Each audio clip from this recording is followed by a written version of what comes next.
میرے والد صاحب اکثر کہتے ہیں کہ شب جمعہ اس میں ارواح کی آمد ہوتی ہے، ہمارے وہ گزشتگان جو اس دنیا سے جا چکے ہیں ان کی روحیں آتی ہیں، اپنے گھر والوں کو دیکھتی ہیں، ان پہ بھی سلام پیش کرتی ہیں، اور جن گھروں کے اندر درود کا ذکر ہو، قرآن پاک کا ذکر ہو، محمد والے محمد کا ذکر ہو، ایسے گھر ان کو بالکل اس طرح آتے ہیں کہ جیسے آسمان کے اوپر ہم چمکتے ہوئے ستارے دیکھتے ہیں۔ ان کے گھروں کی جو روشنی ہے، کبھی آپ سفر کریں نا، جہاز میں آپ سفر کریں، ہمارے خرم صاحب تو کرتے رہتے ہیں، تو جہاز سے جب آپ کسی شہر کے اوپر سے گزریں تو نیچے چمکتا ہوا نظر آتا ہے، اور اسی طرح جب آسمان کے اوپر نگاہ جاتی ہے تو ہمیں ستارے اور سیارے بھی ستاروں کی مانند چمکتے ہوئے نظر آ رہے ہو۔ تو اسی طرح ہر شخص ان ارواح کو ایسے ہی ستاروں کی طرح چمکتا ہوا نظر، اور خصوصی طور پہ کہ جن گھروں کے اندر کچھ نظر و نیاز کا بھی انتظام ہو، جو خالصتاً خصوصی طور پہ لوگوں کے لیے ہو، اہل بیت کی نظر نیاز ہو، اور ایسی نظر نیاز ہو اور ایسا دسترخوان ہو کہ جس کے اندر لوگ آئیں، اس کھانے کو تناول فرمائیں اور ان کے دسترخوان کے اندر دعائیں کرتے ہوئے وسعتیں پیدا کریں، یہ بڑی برکت والی۔ گزشتہ جمعرات میرے والد صاحب نے مجھے ایک کتاب دی تھی آپ سب کی موجودگی میں، جس کے اندر جناب حضرت ابو طالب علیہ السلام کے بارے میں، ان کے فضائل کے بارے میں بہت کچھ درج تھا، اور حقیقت کے اندر یہ ایک ایسی شخصیت ہے، یہ محسن اسلام ہے، یہ ایسے محسن اسلام ہیں کہ جب مکہ میں بارش نہ ہو تو مکہ والوں کو یہ کہنا اپنے بھتیجے کے بارے میں، جناب رسول خدا حضرت محمد مصطفیٰ صلی اللہ علیہ وسلم کہ ایک چھوٹے سے ننھے سے بچے کہ اس سے دعا کرواؤ، اس کی دعا قبول ہوتی،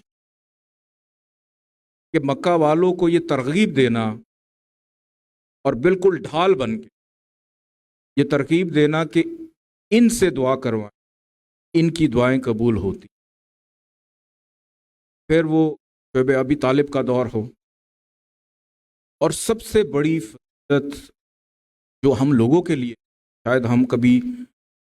سمجھ نہ پائیں، وہ یہ ہے کہ یہ شریک دعوت اسلام بھی ہیں۔ شریک دعوت اسلام اللہ کی طرف سے حکم ہوا کہ جناب رسول خدا حضرت محمد مصطفیٰ صلی اللہ علیہ وسلم 40 برس کے ہیں اور مولا علی 10 برس کے ہیں، اور یہ حکم ہوتا ہے کہ اپنے رشتہ داروں کو بلاؤ، اور جو اللہ کا پیغام ہے وہ پیغام لوگوں تک پہنچا۔ اب جناب رسول خدا چاہتے تو اپنے گھر میں بھی بلا سکتے، لیکن اپنے چچا کے گھر میں کہ انہوں نے اہتمام کیا، اور وہ دعوت ذلہ شیرہ کے نام سے مشہور ہے کہ اسلام کی وہ پہلی دعوت، وہ پہلا دستر جو 3 دن تک چلتا، اور وہ ایسا دسترخوان کہ جس کی اتنی برکتیں تھیں کہ تمام رشتہ داروں کو جب اکٹھا کیا گیا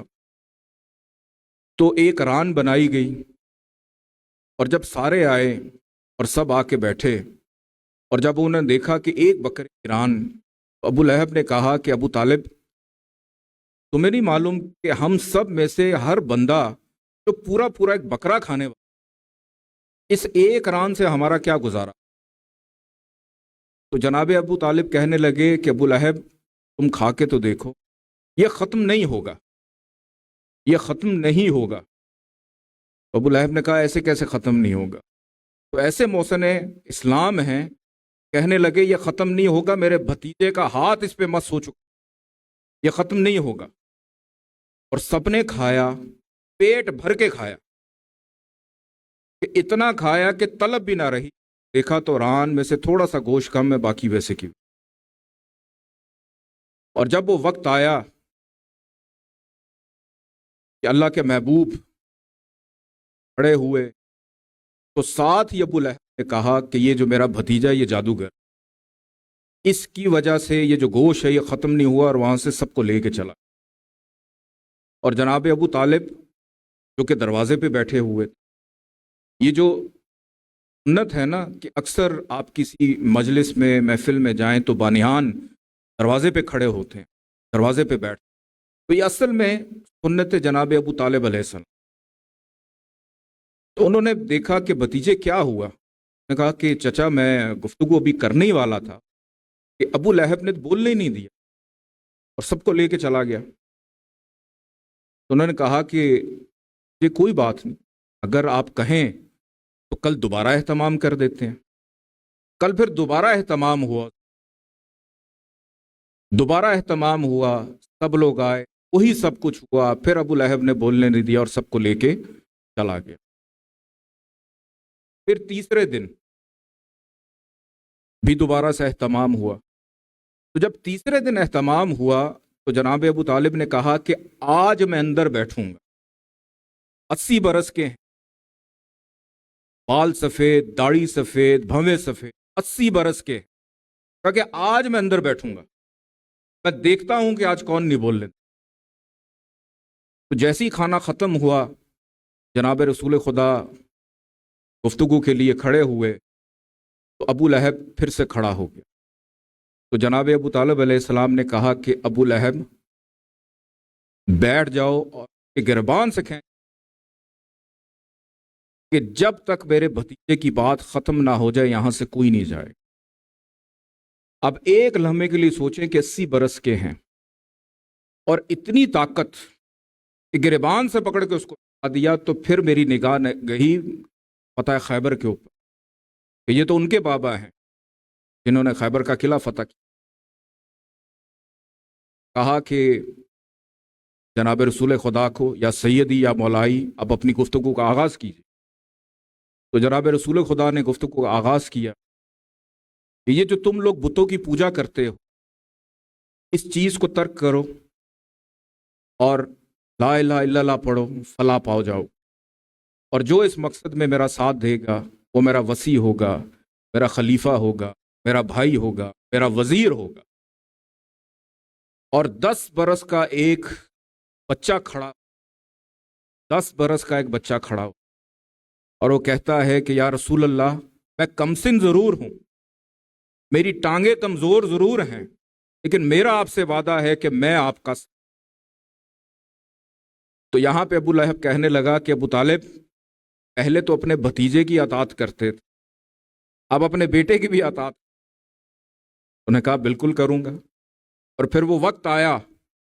کہ یہ تو دعوت ذلہ شیرہ تھی کہ وہ مجمع غدیر خم کا میدان کہ جس کے اندر جب یہ دعوت ذلہ شیرہ میں سب چلے گئے تو رسول خدا مطمئن ہیں، مسکرا رہے ہیں، مولا علی کو گلے لگا رہے ہیں اور کہہ رہے ہیں میرے وزیر، تم ہی میرے وزیر، تم ہی میرے بھائی۔ اور پھر دنیا کے سامنے من کن تم مولا فہذا علی کہ جس کا میں مولا۔ تو یہ اس گھرانے کی، جناب ابو طالب علیہ السلام کے اس گھرانے کی دعوت، وہ پہلا دسترخوان کہ دسترخوان ایک ایسے گھر میں سجا کہ جو محسن اسلام بھی ہیں، جو بالکل ڈھال بن کھڑے رہے اپنی زندگی میں، اور لوگ یہ کہتے ہیں کہ اگر ہم کسی کو کچھ کھلا دیں گے تو شاید ہمارا رزق کم ہو جائے۔ تو میں یہاں پہ ایک چھوٹی سی بات آپ سے کروں گا، پھر ہم دعا کی جانب بڑھیں گے کہ دسترخوان بنا ہمارے گھروں کے اندر جو روایات ہوتی تھیں پرانی، ہمارے بڑے بزرگ جب یہ ٹی وی موبائل فونز نہیں ہوتے تھے ساجد صاحب، تو ہمارے بڑے بزرگ جتنے بھی تھے ہم سب مل کے بیٹھ کے کھاتے تھے۔ اگر صبح آفس میں گئے تو رات کو بیٹھ کے کھانا اکٹھے، ایک وقت کا، ڈاکٹر صاحب ایک وقت کا کھانا ہم سب اکٹھے کھاتے تھے، یا ناشتہ کرتے تھے یا رات کا کھانا دوپہر کو سب اپنے۔ حضرت موسیٰ کے دور میں یہ بڑی غور طلب ایک چیز میں آج آپ کو بتاؤں کہ حضرت موسیٰ علیہ السلام ایک دن بازار میں بیٹھے ہیں اور ان کے سامنے سے ایک شخص تیزی سے گزر، اور وہ کے ساتھ کا ایک صحابی اسے کہتے ہیں کہ یہ جو شخص تیزی سے گزر رہا ہے نا، اس کے سر پہ موت سوار ہے، آج رات یہ مر جائے گا، کہ اس شخص کے سر پہ موت سوار ہے، آج رات یہ شخص مر جائے گا۔ اب وہ جو صحابی تھا وہ شخص کو جانتا تھا، وہ جانتا تھا، اس کا دوست بھی تھا، ملنے والا تھا۔ تو جب وہ حضرت موسیٰ سے فارغ ہوا ذمہ داریوں سے، رات کا پہر، مغرب کے بعد، وہ چھپتا چھپتا اس کی محبت میں گلیوں سے ہوتا ہوا اس شخص کے گھر جاتا ہے، اور اس شخص کے گھر جا کے اس کو کہتا ہے کہ آج میں ایک ایسے شخص سے ایک بات تمہارے بارے میں، وہ جو کہتا ہے نا ویسا ہو جاتا، وہ جو کہتا ہے ویسا ہو جاتا ہے۔ اس نے پوچھا کیا کہہ دیا؟ نے کہا کہ آج رات تم مر جاؤ۔ اس شخص کے چہرے پہ ہلکی سی کوئی مایوسی سی، کوئی پریشانی آئی ہوگی۔ وہ کہتا کہ میں مذاق نہیں کر رہا، وہ جو کہتا ہے ویسا ہو جا۔ اور آگے سے وہ کہتا کہ تمہارا بہت شکریہ کہ تم نے یہ مجھے بتایا۔ اور وہ شخص مالدار تھا، اسی وقت اٹھا اپنے گھر میں کہ جو بھی ملازمین تھے ان کو جا کے کہتا ہے کہ مجھے یہ بتاؤ کہ میرے گودام میں، میرے سٹور میں جو کھانے پینے کا سامان وہ کتنا ہے؟ انہوں نے کہا کہ حضور بے شمار ہے۔ میں نے کہا تقسیم کرو، سب بلاؤ، لوگوں کو بانٹو، سب کو دے دو، اور بلکہ ایک کام کرو کہ لوگوں کو دو نہ پکا کے دو لقمے ان کے حلق سے نیچے اتارو، یہ نہ ہو کہ دیر ہو جائے، کوئی کھانا لے جائے کچا ہو، پکا نہ سکے اور دیر ہو جائے، دیر تک پہنچ۔ بناؤ دسترخوان، سجاؤ، لوگوں کو بلاؤ اور سب کو کھانا کھلاؤ۔ اب وہ شخص رات کو اندھیرے میں چھپ چھپا کے دوبارہ آتا ہے کہ اب میں جاؤں گا، اور اس شخص کے گھر کے اندر سے رونے کی آوازیں آ رہی ہوں گی کیونکہ وہ مر گیا ہوگا۔ لیکن وہ جہاں جب جاتا ہے تو وہاں پہ تو منظر ہی کچھ ہو کہ دسترخوان سجا ہے، لوگ کھانا کھا رہے ہیں، اور سب میں کھانا کھلا رہا ہے، تقسیم کر رہا ہے، اور وہ بیٹھا ہوا دیکھ رہا ہے شاید ابھی مرے گا، ابھی مرے گا۔ سورج طلوع ہوتا ہے، پورا دن گزر جاتا ہے، وہ شخص زندہ ہے۔ تو پھر وہ